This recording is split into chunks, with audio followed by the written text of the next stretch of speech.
a star. Vegas at the end.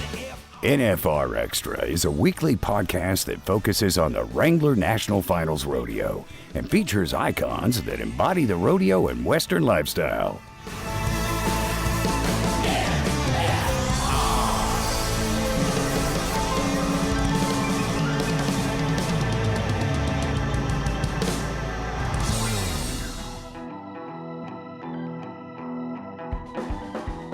Do you have big goals in mind as far as how many gold buckles you want to win, or what? Is there a number you have in mind? Or? I want 14 in the all-around. I want 9 in the bulls. And I want 7 in the broncs. Snap. So there's some numbers. Did you write that down? down? Holy, watch out. How many total is that? Are you coming for Trevor? So Well, 14 and 9 is 23 and 7 is 30. That'd be 30. My goal was to break Ty Murray's record. But I was doing an interview with a guy, and he said, no rough stock guy can ever break Trevor Brazil's record. Yeah. It pissed me off. Yeah. So I said, I'll do it. And Yeah. now I opened my big fat mouth, and now I got to back it up. Now it's on the interwebs. Howdy, I'm Bob Tolman, and this is the NFR Extra. This is going to be a pretty good one. I'm excited about this episode of NFR Extra for multiple reasons. Not just because I'm joined by Brylan Bentley and Steve Goder, but our guest today is Stetson Wright, and I'm interested to hear some of the, not just the champion stories, but I want to hear a little bit about living in the Wright family. Stetson, welcome. Thanks for having me. All right, so first and foremost, you have a huge family tree of champions and the Western way of life. Did you feel any extra pressure growing up under that umbrella to perform at a certain level, or do you feel like it was better for guidance and teaching? I definitely felt pressure, especially when I was going through high school, because I wasn't that good of a bull rider or a bronc rider, actually. Like my freshman year, I didn't make nationals in either event. I ended up 5th in both, and there was a lot of talk saying, like, you ain't as good as Rusty or Ryder, whatever. I heard it all. Go down the list. There's a million of them. But I'll just start with them because they're my older brothers, but it was like a lot of pressure for a second, but then it just pissed me off. And after I watched Ryder make nationals my freshman year, alongside with one of my buddies, Briggs, he was a freshman with me. He made nationals. I mean, I was happy for both of them, but I told myself I'd never be in that spot ever again, and I would become one of the best. And I made nationals every year after that. And so there was no doubt after that you wanted to go straight into rodeo. You didn't want to. I wanted to maybe college rodeo. It was just, nope, here we go. My freshman year, Rusty was in college, and I think Ryder and me and Statler all we would have went to college, but he didn't like it, and then I really didn't have no desire. All I wanted to be was a world champion, and I figured that would just slow me down. Do more beer drinking than I would winning. Yeah. It's crazy to hear that your freshman year of high school, you didn't qualify for nationals, and here you are at 22 years old with 5 world titles and $1 million mark. I mean, that's not a really big window that you went ahead and took a dump truck and drove through and came in. Yeah, and I guess if you got some motivation, I was more humiliated because I had to go to nationals. I didn't have to. I went to support my buddies and Ryder, and it was just sitting on the back of the chutes watching is probably the worst thing for a guy. That's like me not making the NFR this year and having to go and follow the camera guy around, dropping the cord behind the chutes, watch everybody win a gold buckle that you should be up there getting. Oh my gosh. And I don't know, from that day forward, like, that still creeps into my head. It's kind of weird that it still haunts me, but I think that's one thing that keeps me going. It's seriously, like right now, it pisses me off that I didn't make nationals because, well, I guess so my senior year, I didn't make nationals in the bull riding. I rode 36 bulls in a row. I rode every single bull I got on that year. Amateur rodeos, high school rodeos, futurities, you name it. I didn't fall off a bull all my senior year. And I went to state and bucked off all 3. Didn't make nationals. Come on. Yeah, their point system, they capped me out. So it's only 70,000. Or not 70,000, 70 points. Yeah. Sorry, there's no money in high school. Right. Yeah, that was actually, you tell us got something going on. But I ended up not making nationals. I mean, still to this day, I think that's crooked, wrong. That's like in 2020, Shad Mayfield having the most standout year anybody's ever seen in the PRCA, going to the NFR, and he didn't do horrible, but he didn't do what he did all year. Yeah. He still won the world, but that would have been like them capping him at $70,000 and then somebody else winning that gold buckle when he deserved it. That's Right. how I looked at it. And like still to this day, I don't think, even in high school rodeo, like the fact that they put it to where everybody has a chance is wrong in my eyes, because my saying is what you put into it is what you get out of Right. it. And what I put into it, I didn't get nothing out of it. I was there in the bronc ride and watching all 4 of them kids at state that year that came from Utah bucked off. And I was actually going to PRCA rodeos all that week. I won Ogden, I won Spanish Fork, all on my permit. I was High 88 school, and yeah. 90, and Yeah. I was winning everywhere in the bull riding. But Yeah. that's I guess that was another incentive. Yeah.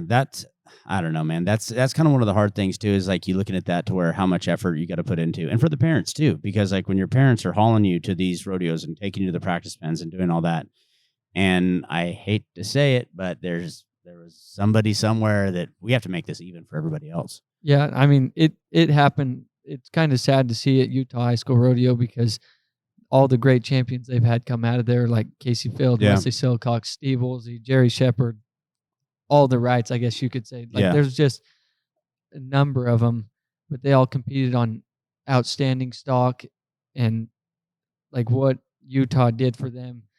But it seems like just like everything else in the world, they're getting to where they're giving everybody participation trophies, and I think that's wrong. I think what you put into it is what you get out of it. Right. And if you end up second, it's because of you. It had nothing to do with anybody else, and I will forever be against that everybody gets an award. It's the worst thing in the world. It takes all incentive away. It takes all. I mean, it's like Like, that's what a do you rabbit work hole for? we can go down, man. But it's like, oh, you work hard. We're going to take some of that away and give it over here. It's like, no.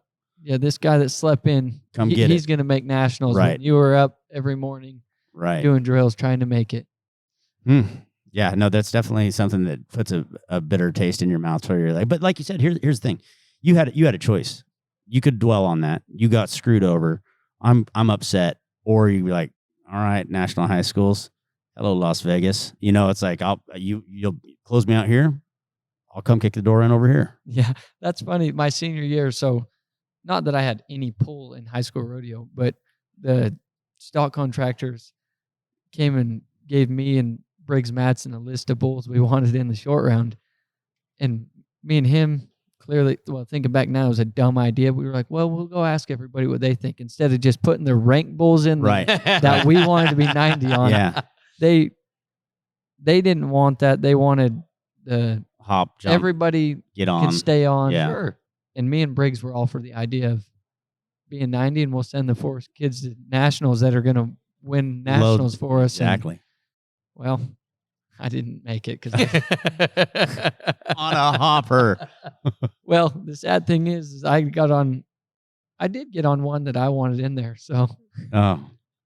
little bit of payback. yeah, I got bucked off one that I was glad that I drew him. That's all I'll say. Yeah. But he bucked me off. Can't win them all. Nope. So tell us a little bit about Kingsley. Anything? Anything at all? Yeah. What do we need to know about your little one? Well, you'd think having a little girl would be a little shy, scared of the world. It's totally wrong. She is scared of nothing. Like, we were out with the bucking horses yesterday, and she was trying to walk up to this bucking horse and touch it. And anybody that knows, well, not all bucking horses don't let you touch them, but this one doesn't. And she was trying to walk up on it, and I had to grab her. And she's always, when I take her to rodeo, she's always trying to crawl in the back pen. She loves bulls, and she'll try to go in the. She's not scared of nothing. And when we're over at Riders or Rusty, she'll ride around on her bike and try to drive off the porch. Oh or my god. ride off on the porch. I'm like, oh my, she's gonna die before. Yeah. So serious. Please be safe. Yeah. She's How old is she? she's 2. She Oh turned my 2 in gosh. January. Yeah, Yeah. she's. I'm gonna probably start getting gray here. Oh yeah. soon.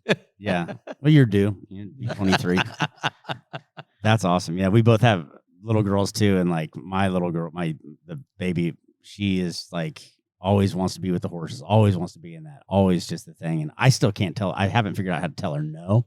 I mean, I tell her not to do something, but like when I say it, she's just like, I love you. And I'm like, oh, fine, go ahead. Yeah, that's how I am. Like, I'll be like, Kingsley, no. And then she'll like look at me like she's going to start crying. I'm like, no, Yeah, what you want?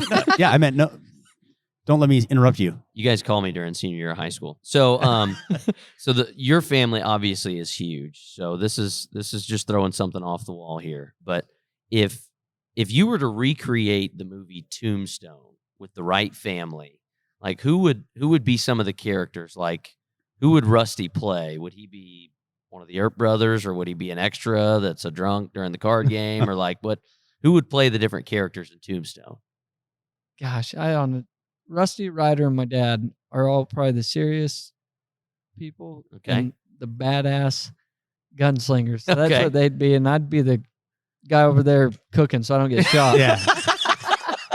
I'd be in hiding. Oh, that's awesome. That is awesome. I'd keep the fire hot. Yeah, I'll be over here stoking the fire unless it gets too hot. Oh. That's crazy because you look at that to where, most people looking at you is like, this guy can't be afraid of anything. You know what I mean? What you do for an occupation. And it's like, no, I'm going to safety up here. And that's like, so you safety up here, but you go balls to the wall here. And Yeah, in the arena, I feel that's where I'm comfortable. That's where I'm a gunslinger. yeah, When I'm home, I'm scared of everything, especially when I'm with Kingsley. Oh, yeah. She's not scared of anything, so I got to be someone that's scared. I got to be, please don't. Yeah. Somebody's Afraid. got to be the filter. Yeah. So what's the biggest difference? And this is coming from a place of not knowing, but what's the biggest difference for you between preparing for a saddle bronc ride and preparing for a bull ride? Because obviously the mode of action is very different, but how do you prepare for the two in different ways? I kind of got a different approach than most guys. Like, most guys think this through. They got a game plan before they get up on the chutes. If you was to go or take a camera and follow me, you'd probably wonder how the hell's this guy won anything? Because I'm the guy in the back of the chutes that's joking around. Like, there's nothing that goes in my mind or through my mind when I'm getting on. Like, I'll be joking, talking to Rusty Ryder while they're pulling my rope. Even in the bronc riding, like, I was laying down and someone in Austin said something to me, and I can't remember. I said something. Did you just call me chump or something? Just something. But that's how I am. Like, I put no thought into it. I trust everything that my family, like my dad, Rusty and Ryder, has taught me growing up. That, like, if it doesn't work, like, I don't really know how to say it. I guess if it doesn't work, it's all on me. But that's another thing about me. I don't stress about much. Like, when I show up, I know it sounds cocky, but I know for a fact that I'm going to win. And I don't know. I feel like I'm mentally and physically prepared, and I have the body for it, and I have the mind for it, and I think I can win day in and day out, injuries or no injuries. Cocky, but can back it up. I try to. Yeah. Let's take a quick pause, and we'll be right back. Looking to rope in some new news and features you can't find anywhere else? Then look no further than the series of blogs and vlogs at nfrexperience.com. You'll find customized content on all things rodeo and Las Vegas. There's the NFR Insider with Susan Canode, Hurley's Hotspots, NFR Experience, Junior World Finals, one-on-one with Wrangler contestants, Behind the Chutes, Heart of the NFR, and Gold Buckle Buzz. Every year, rodeo fans make their way to Las Vegas to immerse themselves in the Western lifestyle. For many, their NFR experience includes a trip or two to the Cowboy Channel Cowboy Christmas in search of more. More time with friends, more fashion, more entertainment, more choices, more autograph sessions, more you, and more Vegas. The Cowboy Channel Cowboy Christmas, December 1st through 10th at the Las Vegas Convention Center, South Halls. Open daily from 9 a.m. to 4 p.m. It's all here. Every December, the next generation of rodeo stars makes the trek to Las Vegas to compete in the Yeti Junior World Finals. Watch the competition in 9 events as these kids hope to open their presents early. For 10 days, it's all about more cowboys, more cowgirls, more competition, more champions, and more Vegas. Don't miss Rodeo's next up at the Yeti Junior World Finals. Do you have big goals in mind as far as how many gold buckles you want to win, or what? Is there a number you have in mind, or? I want 14 in the all-around. I want 9 in the bulls, and I want 7 in the Bronx. Snap. So there's some numbers. Did you in write that mind. down? Holy, watch out. How many total is that? I Are don't you know. coming for Trevor? So Well, 14 and 9 is 23 and 7 is 30. That'd be 30. Yeah. My goal was to break Ty Murray's record, but I was doing an interview with the guy, and he said no rough stock guy can ever break Trevor Brazil's record, Yeah. and it pissed me off. Yeah. So I said I'll do it, and Yeah. now I open my big fat mouth, and now I got to back it now, up. now it's on the interwebs. That's what's crazy is, and I was wanting to bring that up is because like Trevor Brazil, he was untouchable Oh, yeah. for the all around. It was like, and everything that he did, and no offense because he's amazing at it, but it's like he did the steer roping, he did the tie down roping, he did the team roping, and it's like, and he dominated in those, right? So if you had somebody that was like a 2-event guy, they couldn't even in the timed event side of it.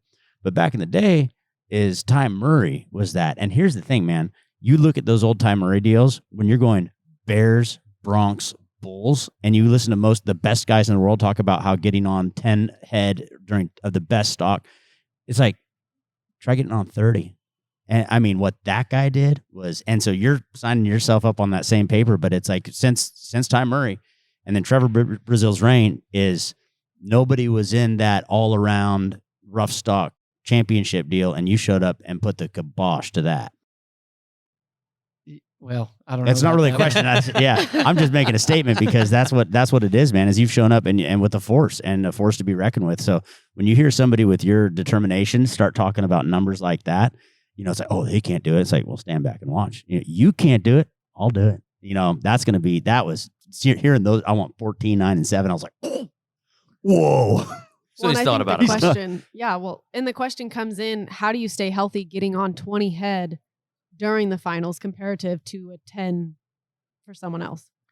Well, it seems like the physical part, not that I'm old at all, but when I get on 2 to 3 to 4 sometimes a day, I mean, if you look at the numbers, this is my 9th year rodeoing, 9th year rodeoing when it should only be my 4th year, but with the numbers added up, so I've had to be a little bit better about my body. I've had to mature a lot faster as far as my mind and knowing when to not get on and knowing when to get on. When normally a 22-year-old guy usually just get on whatever he wants. So I had to grow up fast, it felt like, as far as knowing what I should and shouldn't be doing. But that came from like my mom, my dad, Rusty Ryder, like pounding it in my head, like, you got to be smart. But I think the way that I'm going to be able to do it is just limit myself at certain rodeos, only getting on the best stock, or that's kind of how I've went about these past 2 years. Like the first 2 years that I was rodeoing, I was just getting on Everything. But also another thing my dad says is he's won more times on horses that they told him not to go get on than he has on the ones he was supposed to win on. Yeah. And so it's hard for us to know, as long as it's not a horse that's going to hurt you as far as smashing you or falling down, then I'll usually go get on, because I feel like at this point in my career, I've been dominant enough to know how good I can be and how good I should be when I get on, that you don't see me turning out at a bunch of places. And one thing I should probably stop doing is taking 3 re-rides in one night. That doesn't feel good. I've done that like 4 different rodeos this year. Well, Yeah, stop. can Yeah, we stop circle that back? now. Let's circle back to San Antonio, where you did get on 3. Yep. I got, the bucking horse. I won the bronc riding, got the short round on the bull riding, and I picked a bull that had already knocked me out the year before in San Antonio, but I knew I could win on him. Who was that? Wild Onion, Sammy Okay, Andrews. Yep. So I picked him. I did ride him, and I was 88, but he stumbled. So I got a re-ride, and then they ran in alley-oop of Sammy Andrews. Rode him for 88.5, but he stumbled, and then they ran out of re-rides. So Sammy's like, do you want me to run Wild Onion back in? And I I was like, hell yeah, let's do it. Well, runs it back in, and this bull had his best day ever. I've been on this bull 6 times. He's knocked me out 2 times. Well, this time was one of the times. So running back in, he's bucking and just turned back into my hand good, and he bowed me down. And so I shouldn't even say he knocked me out. I got on 3 bulls in less than 7 minutes. I was the last guy out on my first bull, and then I had to get on my re-ride like minutes after, and then I had to get on this one right after that. Well, the sports med explained it to me because I noticed everything that was going on, but I couldn't move. Like my body just went stiff from holding my breath for so long, just trying to get the score. The bull hit me in the chest, and I passed out. But my eyes were open, and I was looking, and I watched this bull's back feet stomp on my chest. Oh my gosh! But I was like so stiff that it didn't really do anything at all. And I see Ryder jump down the chute. He's like, "Hey, you good?" And it knocked the wind out of me, and I was just just all trying to say I'm all right. But I finally came to, and it bucked me off right at the whistle. But then fast forward a couple months later, or not even a month later, I drew that bull in Austin in the short round and was 93 to win it. So finally got my revenge. Dirty bugger. Gosh, I kid you not. In that arena, though, during that time, unreal emotion, just watching the fans cheer for Stetson. But in that moment where he gets stepped on, the whole arena, dead silence. Everyone's just watching. Maybe just waiting. silent. Let's just say quiet. He's alive. We can say dead silence.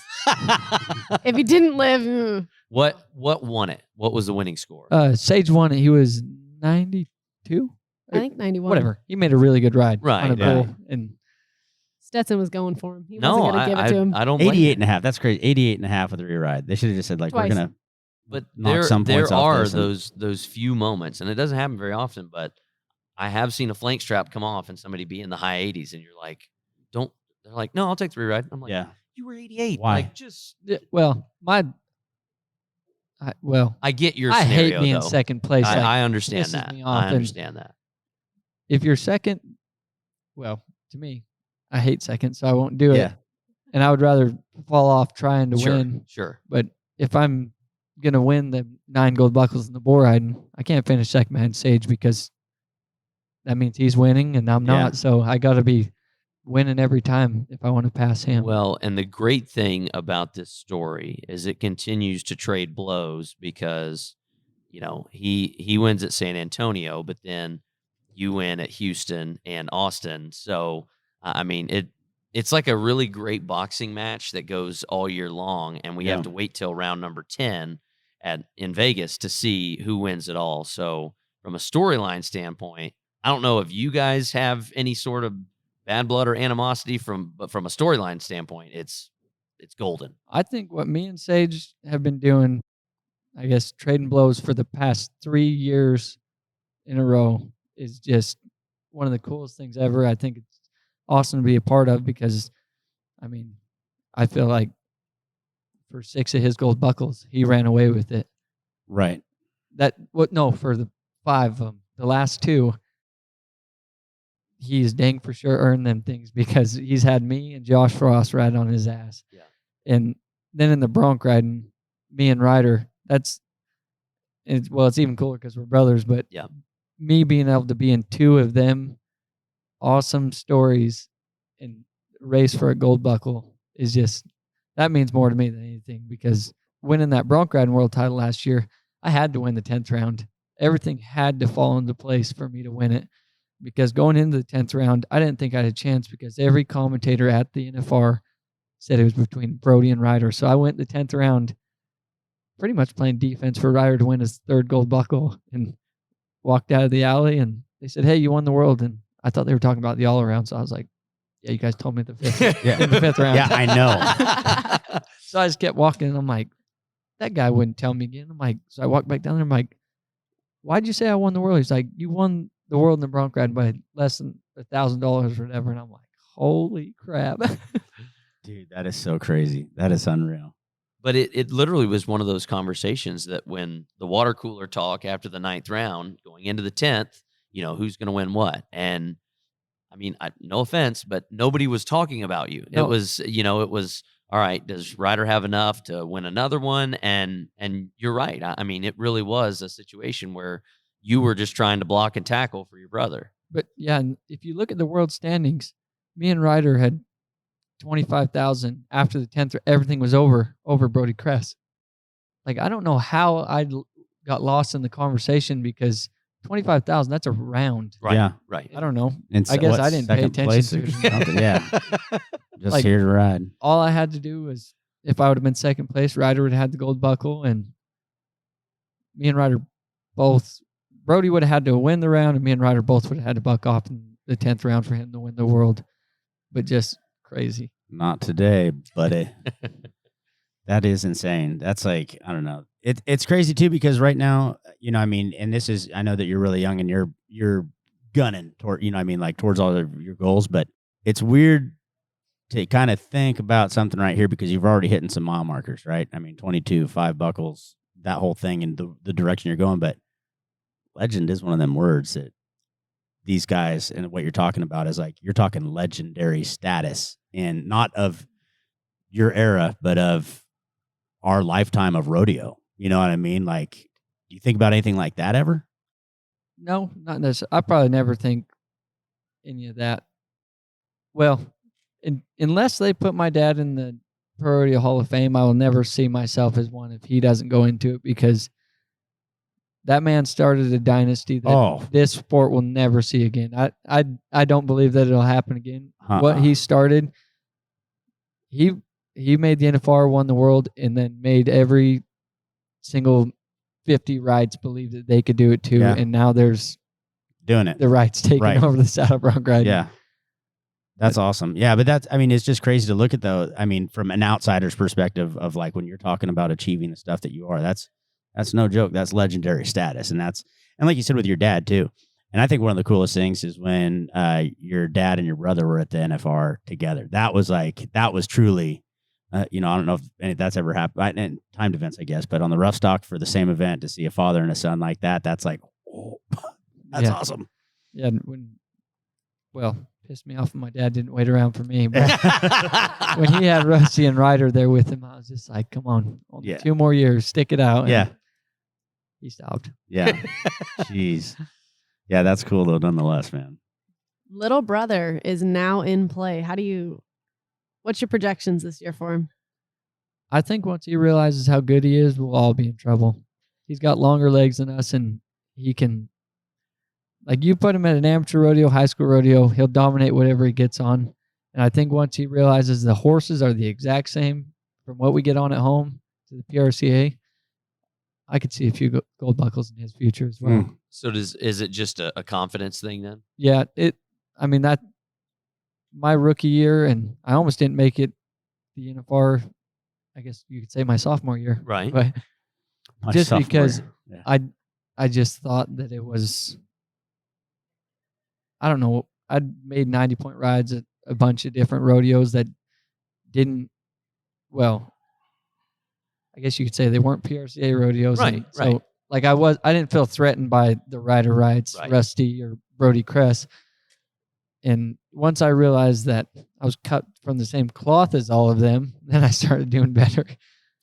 That's what's crazy too, is like looking at where your dad went, and then it was like, here comes Jesse and Jake, and then here comes Spencer, and it's like one road better than the next, and then Rusty shows up. It's like, oh crap, like what's going on here? And then Ryder and Stetson, and then it's like, do they get better as they're coming down the line, or what? I just thought of this. I think the Wright family should start a scrapbooking company, just because, like, when you go down and you start naming all these names, it's like, well, we've got to have a library full of scrapbooks just to keep up with all these newspaper articles. And, for championship pictures. But no, we really appreciate you giving us your time, Stetson, and we look forward to seeing where you're going to take all this. I mean, can the number be 30? Right now it's at 5, so we got 25 more to win. But I'll start somewhere. It'll only take him 10 years. Yeah, heck Fine. yeah. Well, I hope by the time I'm 34, my goals will be accomplished and I can go home. There you go. You'll get plenty of sleep after that. Well, congratulations on crossing the $1 million mark, and we look forward to seeing you in Vegas at the end of the year. Thank you. Want to experience more of the NFR? Then visit NFRexperience.com And we invite you to subscribe to NFR Extra on Apple Podcast, Spotify, iHeartRadio, and wherever you're listening right now. If you like what you've heard on NFR Extra, we would love it if you gave us a 5-star rating and tell your friends how to subscribe.